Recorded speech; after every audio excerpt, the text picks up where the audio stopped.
Salut tout le monde, bienvenue sur ma chaîne. Je me présente pour les nouveaux abonnés. Moi c'est Alida, Alida's World, c'est mon monde. Je vis en Pologne mais je suis d'origine ivoirienne. Et je vous présente des plats d'ici et d'ailleurs. Et aussi de temps en temps des petites vidéos pour détendre l'atmosphère. Donc je vous remercie beaucoup d'avoir cliqué sur le bouton magique s'abonner parce que ce bouton est très lourd. Merci beaucoup, prenez place. De temps en temps, marquez votre présence dans les commentaires. N'hésitez pas à poser vos questions et tout. Et pour ceux qui découvrent juste ma chaîne, n'hésitez pas à vous abonner et d'activer la cloche de notification parce que je vous réserve beaucoup de choses. Beaucoup de surprises. Avec moi, c'est des surprises. Donc, aujourd'hui, je vais faire une recette très facile, le coco baka. Si tu es ivoirien, tu connais bien le coco baka, c'est le maïs, c'est la bouillie de maïs fermenté. Et la version 2 que je vais présenter aujourd'hui. Donc, on se dit à tout de suite après mon introduction. Bye!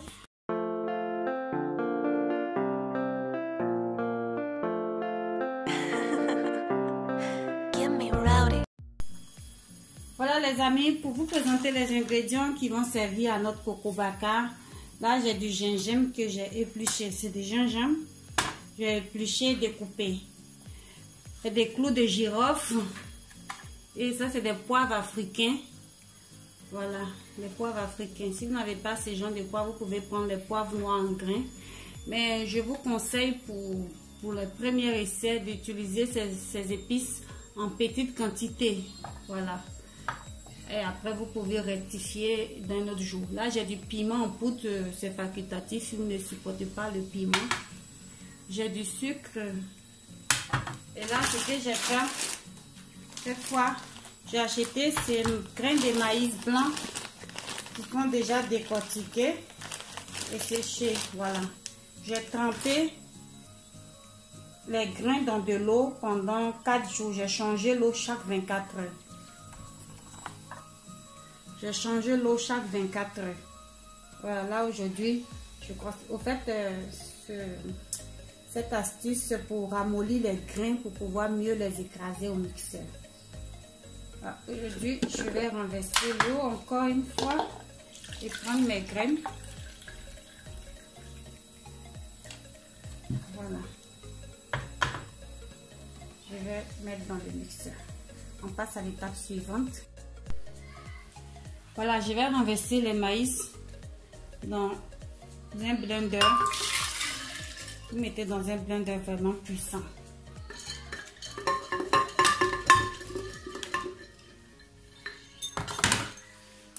Je rajoute les épices. Gingembre, poivre africain et les clous de girofle. Et je vais mixer le tout. Je vais rajouter juste un peu d'eau pour aider mon mixeur à mieux faire. Voici ma pâte qui est bien mixée. C'est pourquoi il faut bien tremper les grains pour qu'elle soit vraiment facile à mixer. Maintenant, ce que je vais faire, je vais filtrer la pâte. Voilà. Je vais filtrer au moins 2 ou 3 fois jusqu'à ce qu'elle soit propre.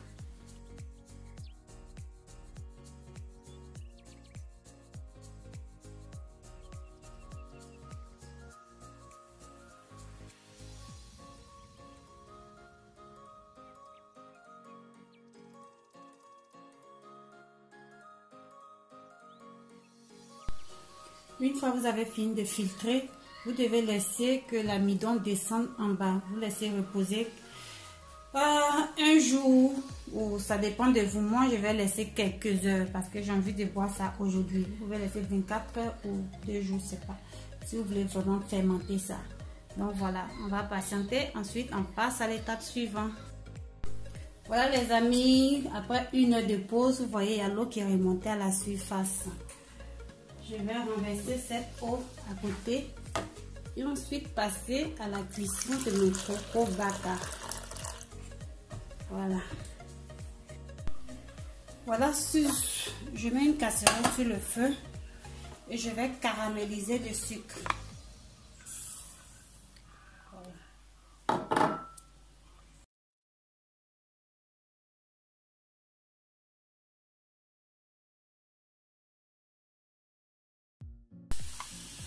fois le sucre bien caramélisé comme ça, je rajoute juste un peu d'eau.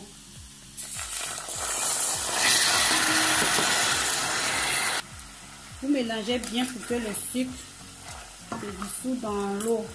Parce que c'est la caramel, donc ça fait un bloc. Donc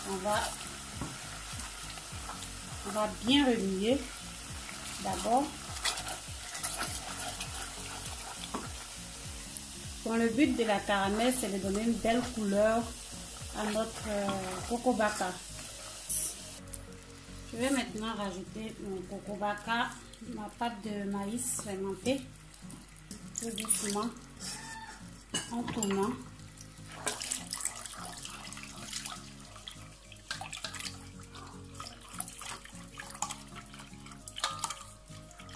Vous voyez déjà la belle couleur que ça donne.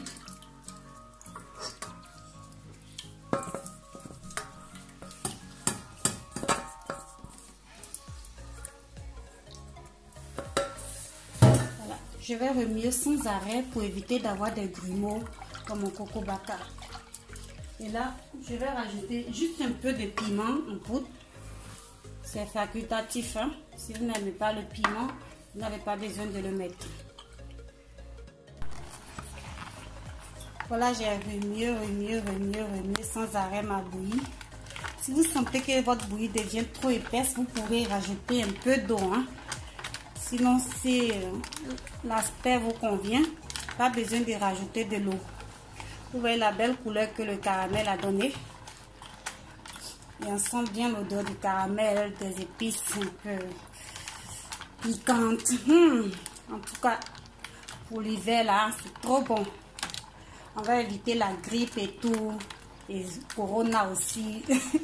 On va fortifier notre système immunitaire.